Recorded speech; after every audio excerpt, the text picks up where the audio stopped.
dear beloved, Boss Mike Cervera.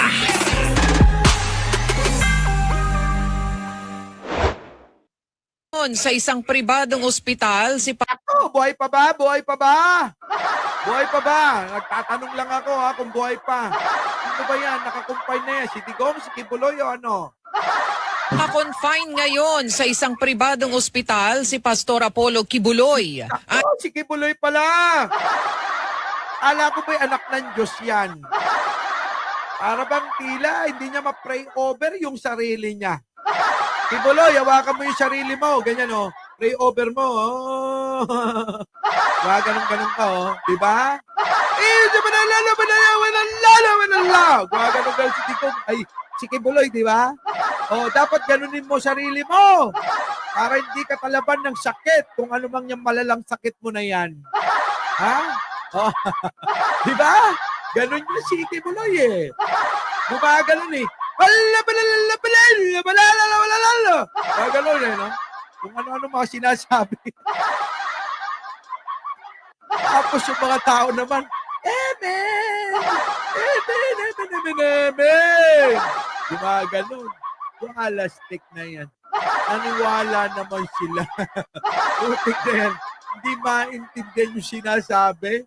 Pray over mo! Hoy, Kibuloy! Utak na yan, drama. Para maawa yung mga tao sa'yo. Malabo yan. Hindi maaawa yung mga tao sa'yo. Biruin mo, nang iyot-iyot ka ng mga minor de edad. Oh, paano ka naman yung kakaawaan ng mga tao? Putik galit ang mga tao dyan. Oh, bakit? Ano nangyari? Pasaw! Ayon kay Jail Superintendent J. Rex Bustinera, tagapagsalita ng Bureau of Jail Man. Oh, nakita ko na naman si Kibuloy. Putik mga kababayan, may naniniwala pa ba riyan? Sabagay yung mga DDS, sila Banatbay at mga Amuyong. Paniwalang-paniwala sa dyan, ano? Ha? Paniwalang-paniwala. Oh, tuloy, ano nangyari? Management and Penology, dinala sa Rizal Medical Center si Kibuloy noong Sabado. Nung Sabado. Sabado. Ano na ba ngayon? Nako, 4 na araw na nakakaraan. Tapos mahirapang huminga. Nako, dapat din na huminga. Para magkaalaman kung talagang sugo ng ano yan. Sabi, sugo daw ni bro yan eh. Sabi niya, ako ang daan. Walang makakapunta sa Ama, kundi sa pamamagitan ko lamang. Oh, diba? Ewan ko kung naniniwala si Marcoleta doon. Nasugo. Ha? Nasugo ng Diyos. Kix, nandiyan ka ba? Ito si Kibuloy, oh. Kasama ni Marcoleta. Naniniwala ba siya? Nasugo ng Diyos yan. Paano na si Felix natin? Wala na. Inaagaw na neto. Putik. Ito na. Putik. Batay sa diagnosis ng mga doktor, community-acquired pneumonia ang sakit ni Kibuloy. Pneumonia. Malala na yan, Kibuloy. Oo. Kibuloy. Hindi ka lang yata sanay na may na walang katabing ano, no? Hindi sanay si Kibuloy na walang katabing magmamasahe na amoy palmolive. Ha? Baka kailangan ng amoy palmolive. Oo. Ay baka mag-volunteer pa yung iba doon. Kaya lang parang si Kibuloy parang ayaw niya nung paulit-ulit. Kailangan gabi-gabi iba-iba eh. Diba? Parang ako raw yan eh. Oo, kaya lang ayoko ng amoy palmolive. Gusto ko amoy ipikasin. Oo. Kaya nga, lagi ako nasa masahihan daw. Ito na. Dahil naman sa kawalan ng sapat na kagamitan ng Rizal Medical Center, inilipat sa isang pribadong ospital si Kibuloy. Ako malala na, hindi na nagagamot ng ordinaryong ospital. Mamita Startup, nandiyan ka pala. Nandiyan si Mamita ko. Mamita. Kamusta ka na? Diba, Mami? Putik, malala na to. Biruin ninyo. Hindi na kaya dun sa ibang ospital.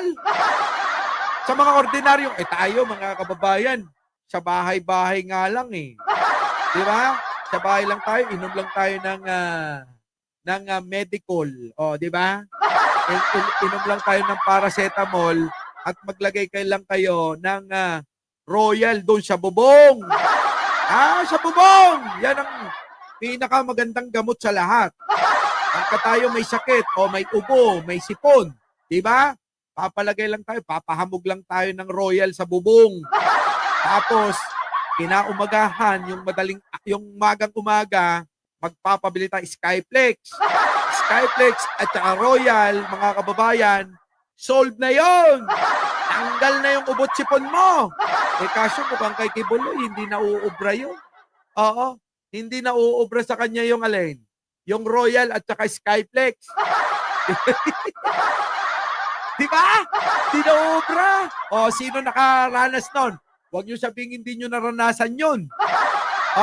Sino nakaranas na ang gamot ninyo nung araw pag inubot, sinipon at nilagnat? Royal at Skyflex lang.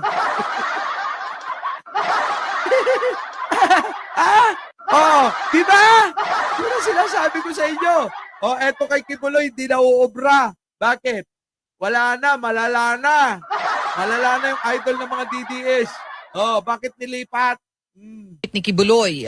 Dahil naman sa kawalan ng sapat na kagamitan ng Rizal Medical Center, inilipat sa isang pribadong ospital si Kibuloy. Naipaalam na ng BJMP sa korte ang sitwasyon ni Kibuloy.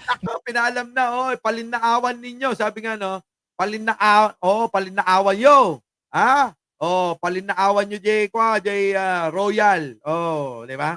Kinabigatan, inumin nyo. Pahamugan ninyo yung Royal sa bubong. Nang magdamag. Ang problema, baka makuha ng kapitbahay. Bantayan ninyo. Di ba? Tapos kinaumagahan, inumin ninyo. Ako, apo. Awanan, Jay Kwan, plema. Awanan, Jay dumdumkat nga, karabukod yun. Di ba? Yun eh. Royal lang yan, Kibuloy. Alam mo, nagpapanggap na. Sige, tuloy. Gayon din sa mga kaanak at abogado nito. Naku, ayan na, nasa ospital. Ito pa. Management and Penology o BJMP na isinugod sa ospital si Pastor Apollo Kibuloy. Naku, ayan na, sinugod sa ospital. Matapos umanong mahirapang huminga. Ay, imbag pa nakaangas pa eh. Sabay ko ka na. Intuloy-tuloy dan. Noong Sabado raw, dinala si Kibuloy sa Rizal Medical Center. Inirekomenda ng sumuring doktor na i-confine sa ospital si Kibuloy na na-diagnose na may pneumonia. Naku, may pneumonia! Naku! Kailangan nito talaga. Kailangan talaga nito, mga kababayan, alam nyo? Hindi, mapera si Kibuloy, mga kababayan eh. Ang pera eh. Adok kwartana, iso nga, kailangan doon yan sa private hospital. Kung tayo lang, mga kababayan, ulitin ko lang, bahay-bahay lang, inom lang na maraming tubig. Kung may budget, gawin nyo yung sinasabi ko, magpahamog kayo ng Royal. Royal, na yung family size. Meron pa ba noong family size? Para damay-damay pati mga kapatid nyo. Diba? Eto na. Magdamag yun, Magdamag. Na pahamugan nyo. Tapos, pabili kayo Skyflex. Kain lang. Kung may budget kayo. Kung wala naman, uminom lang kayo ng maraming tubig. At tumitas kayo ng kalamansi sa igigid, sa bakuran. Kasi tinatip-tipat. Kung gano'n total, si bibig tayo umat. Kita nyo, hanggang ngayon, buhay pa tayo. Nung araw, ganun lang gamot natin. Pagsisiguro ng BJMP, maigpit ang kanilang seguridad sa pastor habang nananatili ito sa ospital. Huwag nyo nang bantaya, wala naman mang-aano dyan. Sino ba mang-aano dyan? Wala nang, hindi na nga mananalo yan eh. November 2024 nang isugod si Kibuloy sa Philippine Heart Center. Naku! Anak ko, halo-halo na sakit nito. May sakit pa sa puso. Putik na yan. Putik na yan, oh! Sabi ni Narciso. Hoy! Kibuloy, oh! Sabi ni Narciso Alvarez, oh! Oo! Talaga ba? Wala nang Palmolive girl, kaya naggaganyan na lang? Grabe naman si Narciso. Oh, sige, tuloy. Akin naman sa pananakit ng dibdib at Oh, ayan na. Mga kababayan, dami ng sakit ni Kibuloy. Malamang maustel. Oh, malamang maustelan. Nagbayag niya. Maustel ko man na. Ikararag tayo, apo.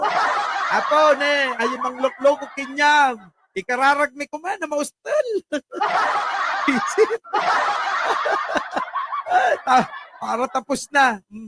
irregular na tibok ng puso. Anak po, Kibuloy, irregular na tibok ng puso. Ha? Wala nang nagpapapigsa ng puso. Kasi kapag gumaganon, mga kababayan, nakakalakas ng puso. Eh ngayon nawala, mga kababayan. Ha? Yung mga daliri na lang ang lumalakas. Oo, ha? Si Maria. Mariam pala. Wala na. Oy, di ba? Sabi ng doktor, pinakamabisang pampalakas ng puso ang alin? Yung ginagawa ni Kibuloy na gumaganon. Yung bang laging excited siya kung sino makakatabi ngayong gabi. Sino kaya makakaabay ko ngayong gabi? Sino kaya madadali ko ngayong gabi? Excited lagi yung puso eh. Siyempre, lalakas ng lalakas yun.